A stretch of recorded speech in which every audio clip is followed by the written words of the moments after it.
Hello, and welcome to this month's 411 with yours truly, Darlene Sistrunk, Senior Government Recruiter, Juris Solutions. Merry Christmas, Happy Hanukkah, Happy Kwanzaa, and the happiest of holiday seasons to everyone. This month, we're going to discuss the truth about lying. I bet you can't wait to figure out what I mean by that. Well, let me tell you.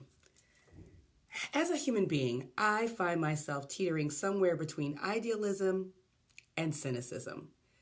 As an experienced recruiter, on the positive side of idealism, I have found that most people really, truly want a great career opportunity and they're willing to work hard once they get it.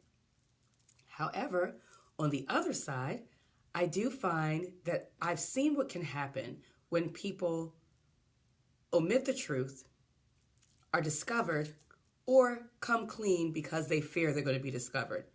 It undermines their credibility.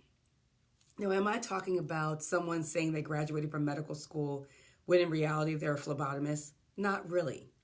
But I have seen what can happen when a person leaves items off of their resume because someone gave them the advice to do so, or because they're worried about what might happen if a prospective employer finds out that they were discharged for some reason. Now, let's face it, every boss isn't a good boss.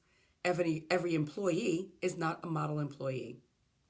In the spirit of transparency, in my own life, when I was 19, I was a bank teller. I was very good at it.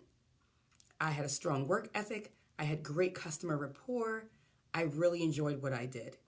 But unfortunately, I had a large shortage in my drawer, probably gave someone the wrong change, and the company couldn't get past it, and I was summarily let go. And I felt like it was the end of the world as I knew it. But clearly it wasn't. I'm here today with you doing some very great work for a very great company. However, I thought it was the end of the world. But I did not lie. I put it on my resume and I was willing to just take it as it came and be willing to explain the circumstances around my discharge. And it didn't keep me from getting a job. So I would encourage you to more is more, not less. You have to put down where you've worked and what you've done, whether you've been let go, whether you worked a job for a month and you thought, oh, let me just leave it off of there. Let's face it, technology is more and more intuitive these days, and the world is still very small. You never know when you might be sitting across from an interviewer that may remember you from that very same company that you're omitting. How do we combat this, though? References are a great tool. A reference of a colleague or perhaps the manager that terminated you might not be willing to give you the best reference, but perhaps a supervisor that you did other work for might be willing to speak off the record about the good quality of your work. And when it comes to discussing being discharged or leaving a job after a short time for, say, a difference of opinion or something like that, be prepared to discuss it in a succinct way and also discuss what you've learned from the experience and how you are not likely to make those errors again, or how you're essentially a different person from something that happened years ago. It's okay. Honesty is truly the best policy.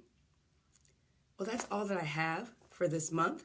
Again, Merry Christmas, Happy Hanukkah, Happy Kwanzaa, and Happy New Year, because it'll be 2018 before we get together again.